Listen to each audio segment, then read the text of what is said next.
Good afternoon, I'm Sean Yao, and this is One News Now. The National Telecommunications Commission, or NTC, has ordered internet service providers to block several websites that are supposedly affiliated with terrorist groups.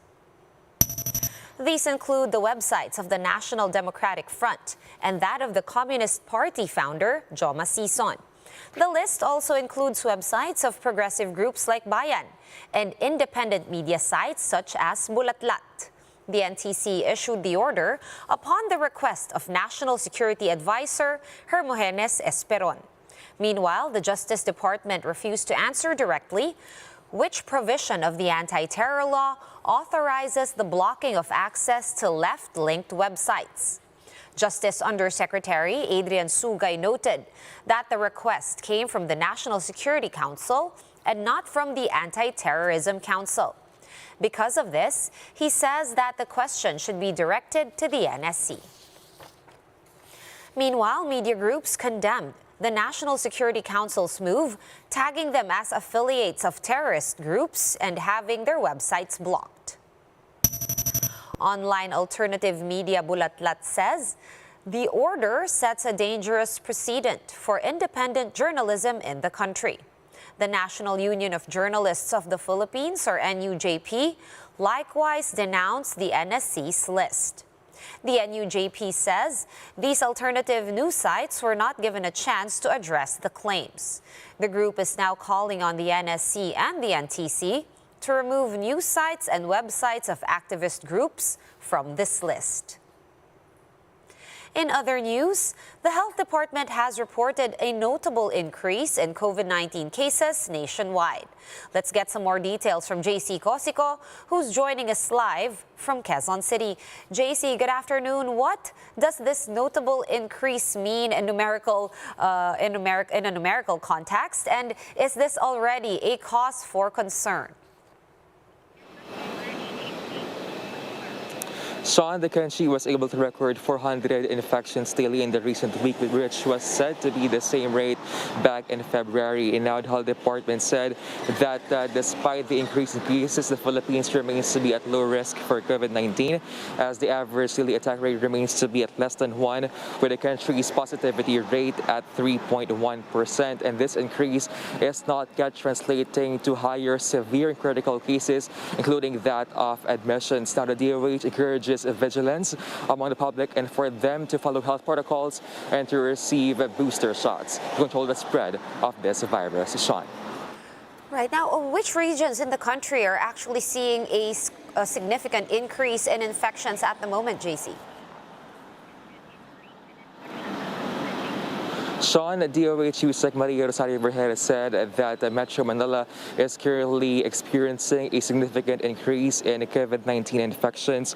Now, the positivity rate of the region is at 4.4%, and this increase was recorded since mid-May with at least 200 cases per day in the recent week. Sean. All right, so the DOH likewise reported new cases of Omicron subvariants being detected here in the country. Do we know more about this, JC? Sean, the Philippines detects 32 more cases of the Omicron subvariant, the 8.5. Total now at 43. Now, these new cases, majority of these are from Region 6, are fully vaxxed and with mild symptoms. Now, exposure remains to be unknown as their travel histories are still being verified. Of these number, 16 have recovered, 14 are undergoing isolation, and 2 are being verified. Now the DOH said that they can't establish yet whether there is a community transmission of the Omicron subvariants, as more evidence is needed, and the DOH said that these cases can still be linked to each other. Sean. All right, and as cases rise, JC, are we noticing an equal rise or a proportionate rise in vaccinations? And when can we expect the booster rollout for the 12 to 17 age group? Sean, the vaccination or the additional dose vaccination for 12 to 17 years old, particularly for those who are immunocompromised, has just started today, while the DOH targets to begin the rollout for the rest of the population for the said age group either on Friday or Saturday. Now, but there is a different interval between the two, 5 months for non-immunocompromised and 28 days for those who are immunocompromised. Now, the DOH says there is a total of 9.4 billion 12 to 17 years old who are fully jabbed, while there are over 200,000 who are said to be immunocompromised. Sean. Right, well, it's not only COVID cases that are on the rise. Dengue cases are likewise also shooting up. How are we doing on dengue? What's our status? Sean, as we speak, according to Yusek Vergere, from January 1 to June 4, dengue cases in the Philippines have reached over 39,000, which was said to be 31% higher from the cases from last year. Now, the DOH said that majority of these cases were from regions 3, 7, and 9, and 14 out of the 17 regions of the country also had increasing trend in terms of cases, as they have exceeded their epidemic threshold in the past 4 weeks. Now, since January, there are over 202 dengue deaths. That's why they are appealing to the public to continue following the 4S strategy to control the spread of dengue. Sean. Thank you so much for that update. JC Cosico joining us live from Quezon City. One News Now will be back with more stories after this quick break. Keep it here.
You're still watching One News Now. I'm Sean Yao.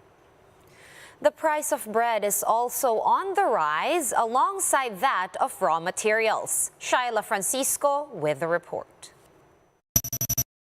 Prices of some bread products in this Quezon City bakery have gone up by 10 to 15 pesos. But retailers and owners say these were hikes implemented in tranches as they can't afford to do big-time increases. Kahit na mataas ng ingredient, saka transport cost, lahat yan, pati fuel cost,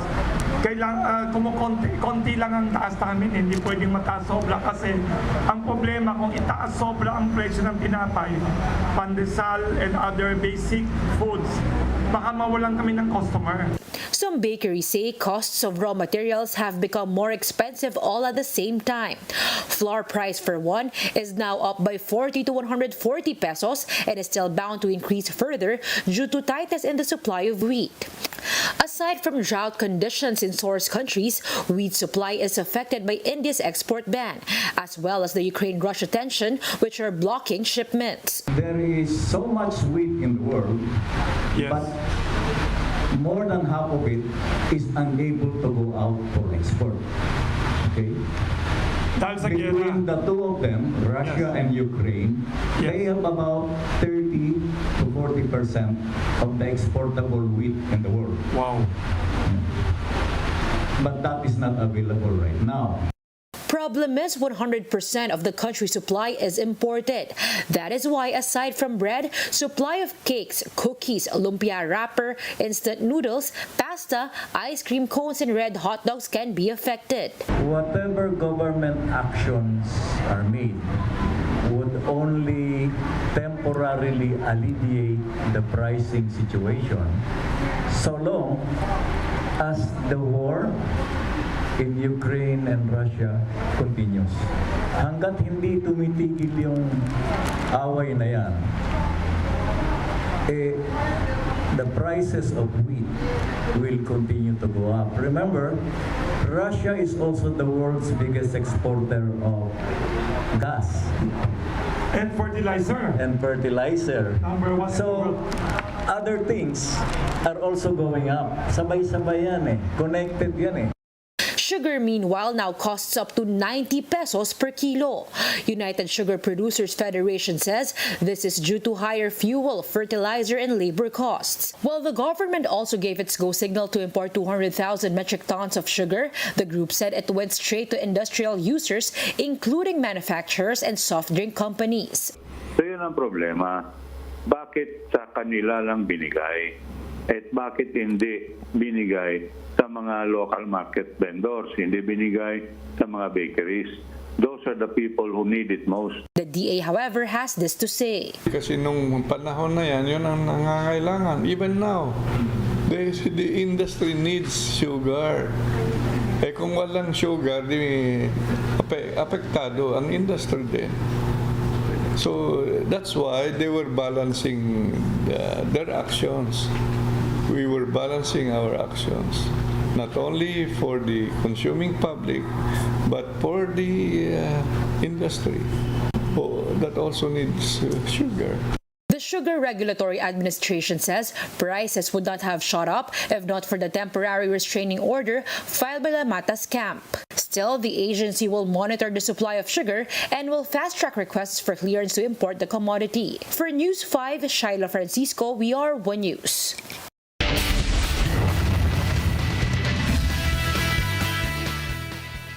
The NU Lady Bulldogs ended a 65-year title drought after a commanding sweep of the UAAP Season 84 Women's Volleyball Tournament. Marty Bautista with the details. The NU Lady Bulldogs completed a historic sweep of the UAAP Season 84 Women's Volleyball Tournament after downing the De La Salle Lady Archers in Game 2 of the finals. 25-15, 25-15, and 25-22. La Salle made it interesting in the third set and tied it at 20-all, but NU was just too much to overcome. This is NU's first women's volley title in more than 6 decades after last winning it in 1957. They also went 16-0 in the tournament, only the third team in the Final Four era to do so. The team also dropped just 5 sets in the entire season. Team captain Ces Robles was hailed the finals MVP, finishing with 6 points and a solid defensive outing with 15 digs. Super happy kami na nagstay yung iba sa amin. Kasi yun nga po, sabi ni Sheena, wish talaga nung namin nung high school na kailangan pagdating ng college may magawa kami, may maiwan kami sa NU na hindi kami makakalimutan. The Lady Bulldogs also racked up 5 other awards in the ceremony before Game 2. Bella Belen became the first ever rookie MVP in Women's League history, while also winning the first Best Outside Spiker plum. Her teammates Camille Lamina also bagged the Best Setter award, Alyssa Solomon the Best Opposite Spiker, Jennifer Nierva as Best Libero, and Sheena Toring as Second Best Middle Blocker. 2 other products of the NU High School volleyball program, La Sal's Thea Gagate and Ateneo's Faith Nisperos took home awards. Yung individual awards naman po is parang bonus lang po yun sa goal po namin. Kasi yung goal po talaga namin is mag-champion po this season. Sobrang happy ko lang po na ngayon nakagawa po kami ng history sa NU and hopefully po matuloy-tuloy po namin. Almost half of the team are set to graduate after this year, but NU coach Carl Di Maculangan says they're not focused on that yet. For now, they'll savor the long-awaited title. As of now, hindi pa namin napapag-usapan ulit yan, yung plano next season. So, yun lang. Enjoy muna namin siguro yung moment na to. For News 5, Marty Bautista, We Are One News. And for more updates, visit News 5, the Philippine Star, and Business World online. Visit our website, onenews.ph, for more in-depth analysis. You can also catch One News on Signal Play. Register for a free account at www.signalplay.com and stream One News live anytime, anywhere. Masks on, wash hands, and stay safe, Philippines. I am Sean Yao. We are One News.